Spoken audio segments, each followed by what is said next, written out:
In 1950, you moved to Dublin. Can you tell us why? Well, I went over there with Hugh and to introduce him to my father's family in Dublin. And I didn't know them either. I was introducing him to people I hadn't met myself, but I felt as the older brother I should go with him. And Dr. Matthew O'Connor, the head of the family over there, was also the head of the Royal College of Surgeons of Dublin. So we had a relative who was in charge of a medical school. That's a good thing to have in this country, isn't it? So, but we didn't have it here. We had it there. So over we went, and Dr. O'Connor was tickled to see us. And he and my father were first cousins. So we were second cousins to him, and he had great family feeling. Well, he said, I can't just take you and lead you through the office of the bursar to get you into college, because that isn't the way. I wouldn't do that for my own children, and two of them asked me. You must pass the entrance examination, Hugh, and that will be given in September. And I will send you to a grind. A grind is a tutorial. I will send you to a grind, and I will add one other chair to the examination. And that's as far as my nepotism will take me. So, 50 candidates took the exam, and Hugh was 51. He was put in there, and he passed. So then he was in the Royal College of Surgeons for the next 6 years. And I liked it so much over there, I just transferred my credits from Montana over to Dublin. And then when they looked at my credits from Montana, and they decided what I should major in. I didn't decide. They said, modern European and Irish history with a subsidiary, their way of saying a minor, in English. Well, I would have picked that for myself anyhow. And they said, you can come in and enroll and go for your BA to us. Okay. So I did, and got it in 51, I think. At what point did you become involved in the theater? While I was going to college. And I felt that nobody in the college ever told me I couldn't. But one of the older students said, you better take he says, you better take a nom de guerre, a war name, you know, or an anonymous. He says, you better take a nom de guerre. He says, if they find out at the college, I don't know what they do. He said, they take a dim view. So I started acting under the name George Roberts. How did you select that? It was just the name of an old friend of mine, and gone at that time. So it's just George Roberts. For a couple of years, and then I joined a company. Formed by the actor now deceased Cyril Cusack, and he said, "I want you to take back your name. I have my entire company have Irish names, and I don't want any George Roberts. Furthermore, George Roberts happens to be the name of an actor that I acted with at the Old Abbey. He went to England. You shouldn't be using that name." I said, "Okay, Cyril. Take back your own name, Carroll O'Connor." So he had a roster for the plays he was doing, everything, you know, O'Donovan and this and O'Connor and the whole thing. That's what he wanted, all Irish names. So I took back my own. Now, was Mr. Cusack's company separate from the Gate company? Yes, it was, yes.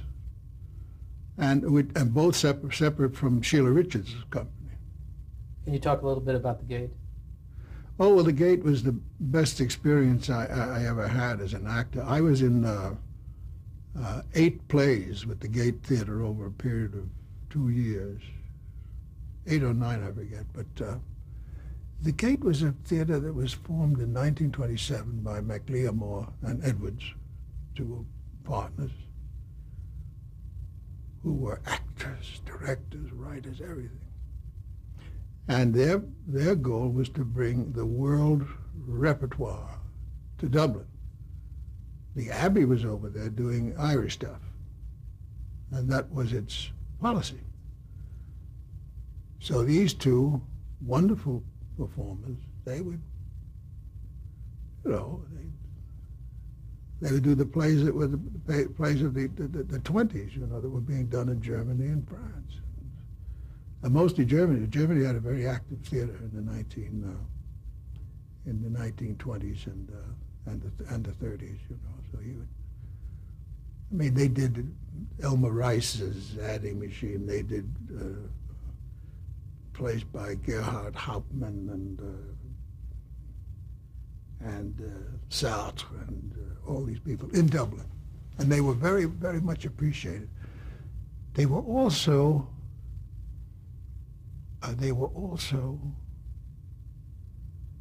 very wonderful actors and teachers. They never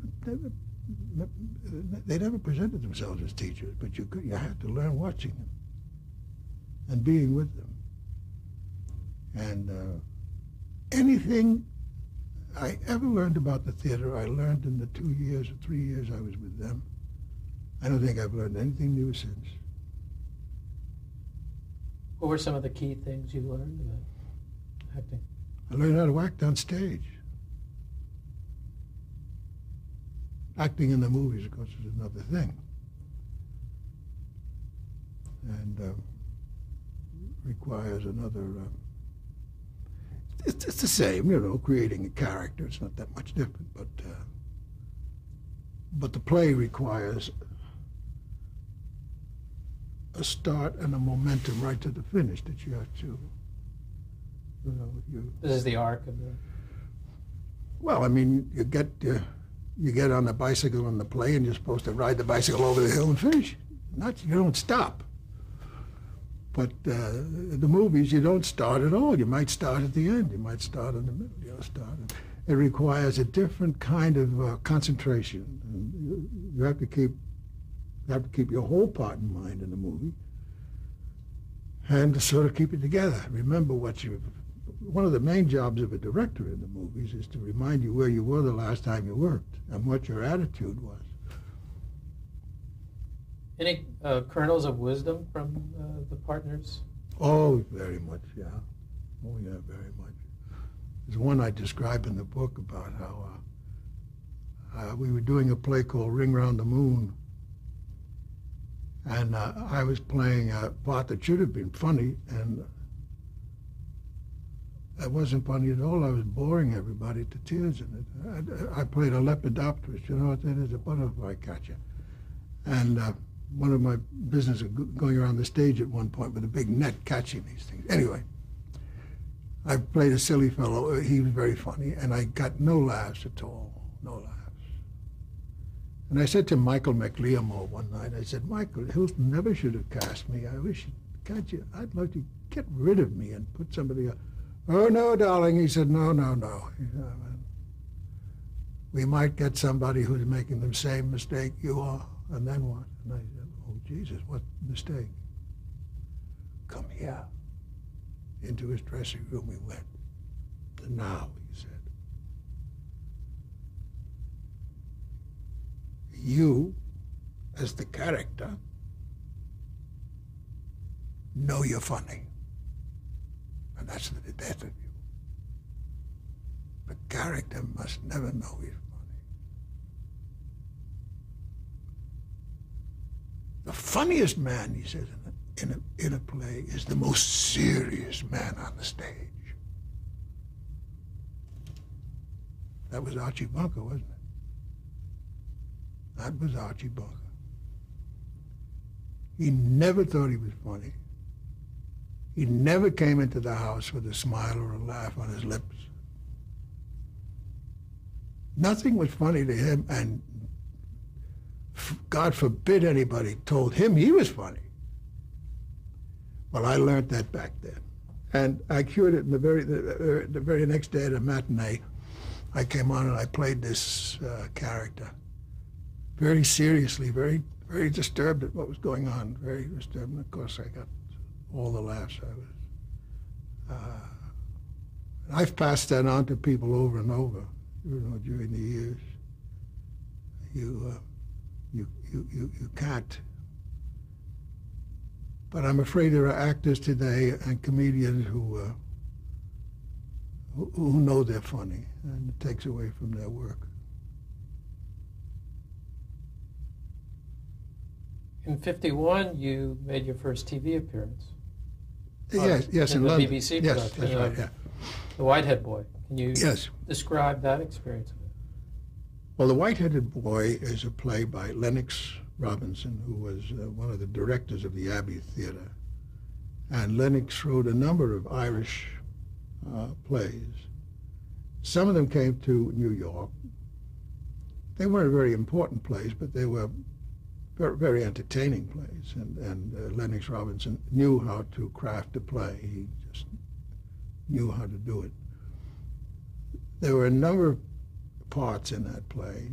I played the boyfriend of one of the daughters in the family, and it was a very funny play. And it's called The White-Headed Boy because the whole family was devoted to one son, very handsome guy. His mother was crazy about him. And what we call the fair-haired boy over here, oh, so-and-so was the fair-haired boy. In Irish, he's the white-headed boy. That's what it means. And this son, Dennis, he was the fair-haired boy. And he was up in Dublin, and he was going to medical school in Dublin, and he was spending all his money at the track and everything. So that was the story. And of course, he had a little girlfriend that was waiting to marry him. It was a very, very funny play. The Irish loved it because Robinson, he knew his own people very well. And I played, as I say, one of the boyfriends. I also played in the Playboy of the Western World. I played the father of Piggy and Mike, the daughter, great part. And then, what else did I? Now, this was live television. Oh, no, I'm sorry. I got you on the wrong track. The only one we did, that's where I went astray. The only one that we did on television for the British was The White-Headed Boy. And it went down very well, very well. I remember being on the train in London in Euston Station. We were on our way back to Holyhead. And just as the train started, a man ran up and looked into the compartment. Saw you, lads, last night. Saw you. Very good. Congrats, boys. Congrats. Very good. And then another woman on the platform gave us a wave, and I said to my friend Liam, God, these people. There's a lot of people saw that thing last night live. 6 million. So, wow, television is a power. I thought it's a power. All these people saw that thing and liked it. Was it an exciting experience for you? Oh, very, very exciting, sure. Of course, the BBC was fun. They didn't hold themselves to any times. In those days there were no commercials at all. There were no commercials anywhere, and there was only the BBC. So they could start a program whenever they wished. They started this program with an interview of Lennox Robinson, and the interval ran over a little. They didn't care. They just went right on it. Instead of putting the show on at 8 o'clock, put it on at 7 minutes after 8. No problem. Just put it on. And the British took it that way and played it right through to the end. No commercials, nothing. Did you think that the British system was a system that you could really enjoy in terms of television, the way they conducted? Oh, yes, yes. I was, yes, I could really have stayed over there. I became a member of British Equity. And British Equity covers all the branches of the entertainment business. I don't know if it encompasses variety, but it's television, film, radio, whatever it is. That's equity. So I became a member of British Equity, and then I withdrew. I got a suspension on it. And I went back many, many years later. Well, not too many years later. 55, 50, what was it? 57 or 58. I went back to do a play in London, Ulysses, and all I had to do was. This is Ulysses and Night. Yes. All I had to do was call up Equity and tell them to put me back on the books, and I was charged 10 and 6 current dues, and there I was. In 1954, you went back to New York. Yes. And what did you do when you first returned? Wished I hadn't returned. I couldn't get any work. Could not get any work. I couldn't get an agent. I couldn't get anything. I thought everybody thought the world of me in Ireland and in England. And here I am in my own hometown, and I can't even get in the door. They were doing Irish plays and English plays, and I could do Irish and English. Or American plays. I was there. I was 30 years of age. Was that it in 54? If I was born in 24? Yeah. Yes. I was at the prime of my life, great physical shape. I was a good-looking devil. And I had all this experience behind me. And a lot of people on Broadway knew the Gate Theater and knew Hilton and Michael and knew Cyril Cusack. They knew where I had, that I had been with some impressive people and that I had a background, impressive background of plays and television and all that. But they didn't think they could. In each case, during a Broadway play, there's a committee made up of different people, and everybody has to be sold to the committee except the star. There are one or two producers. These people are all schnorrers, but they're there, and their names go on here. See, the producer, this or that, a friend of the family, and they pass on all the supporting actors. Carroll O'Connor from the Gate Theater meant nothing to these people. They wanted some American actor that they knew. They'd have a Litvak playing some Irish guy, what the hell he didn't know what he was doing. They did an O'Casey play. I tried to get in to see the producer about appearing in the O'Casey play. Couldn't get near it. I was probably the one actor in New York who really could sound like a Dublin man, because the Dublin way of speech is very rare, you know. I mean, it's very, I don't say rare, it wouldn't be rare in Dublin, but there's a certain way they have in Dublin talking. And it's a different kind of an accent from the one you find down the country, with all the country lads with the brogue. Oh, the Dubliners. And I thought to myself, innocently, I'll just do my thing, and I got to get into this O'Casey play. Nobody knew what I was doing. Nobody cared. And nobody even wanted to see me. That same year, you did your first American television. I did, but I had to get a job first, so I got a job as a substitute teacher. And George Roy Hill was doing something for Kraft. In those days, it was live. And George Roy Hill had been with Hilton and Michael at the Gate Theater right after the war. So when he heard of my being there, he called me right in and gave me a part in his television production. I'm playing a Welshman. So that was my first show on American television. And then after that, things got but I still. No, I shouldn't say after that. No, I decided I better give up acting. Either that or go back to Ireland. I went and got an MA. Took a year out and got an MA. Back to the University of Montana. This is in 1955. Yeah, that's right. And I thought, well, I'll go on teaching. Forget about it. I can't make any money in the theater. And Nancy, who had worked in the theater in Ireland, she got a substitute teacher's license in art, and she was substitute teaching in New York too.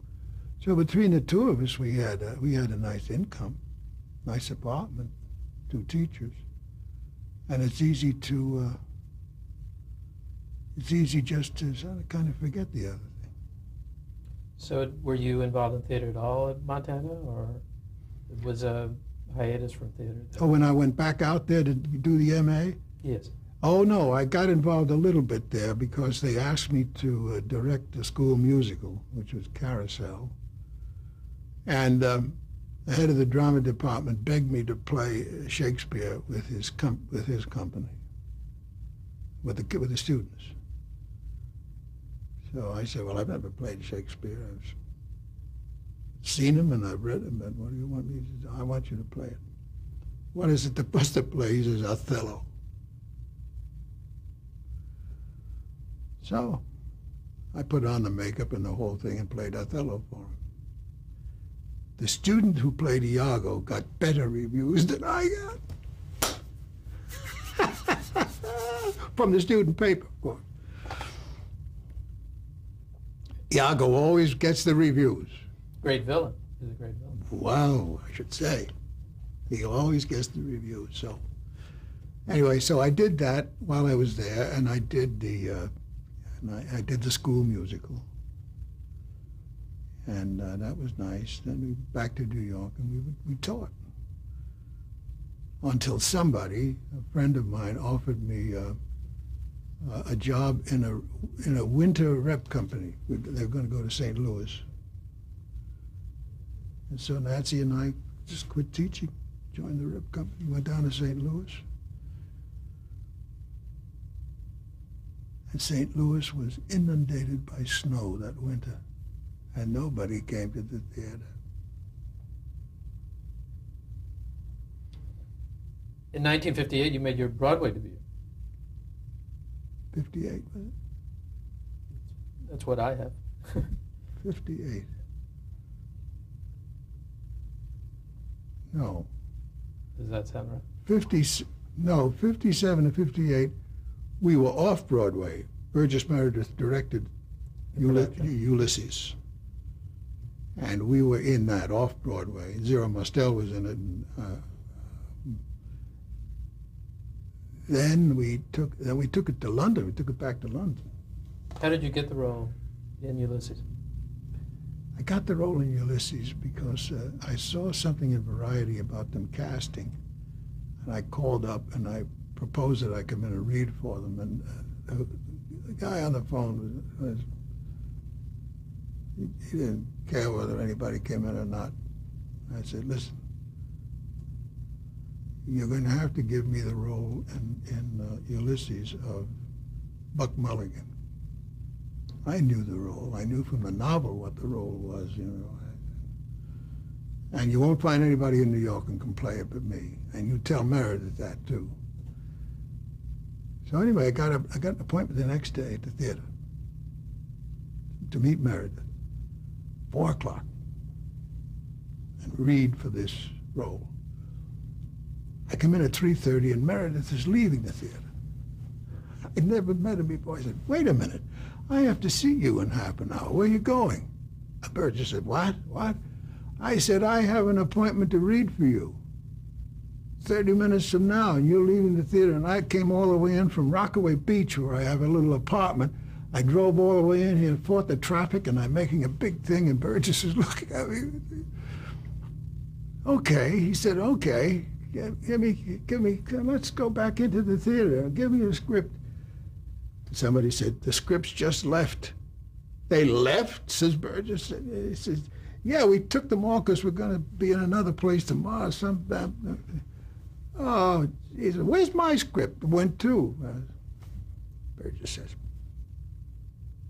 here's the novel. Have you read this novel, Ulysses, by Joyce? I said, I have read it more than once. And it's kind of a literary Bible to me. What do you mean by that? I said, well, I have it beside the bed. I pick it up and go to any page. Doesn't matter. Oh. Read the first 3 pages of the novel. So I went up on the stage and I read. Stately, plump Buck Mulligan came from the stairhead, wearing a yellow gown and carrying a bowl on which a razor and a brush were crossed. And he looked out and he said, Thalata, Thalata, the sea, the snot-green sea. There's a name for your Irish poets, Kinch. Come up and see it, the snot-green sea. I opened to play with the line, something like that. And then everybody in New York seemed to know who I was after that, and I got a lot of television work. Lots of it. How was it to work with Burgess Meredith? Wonderful.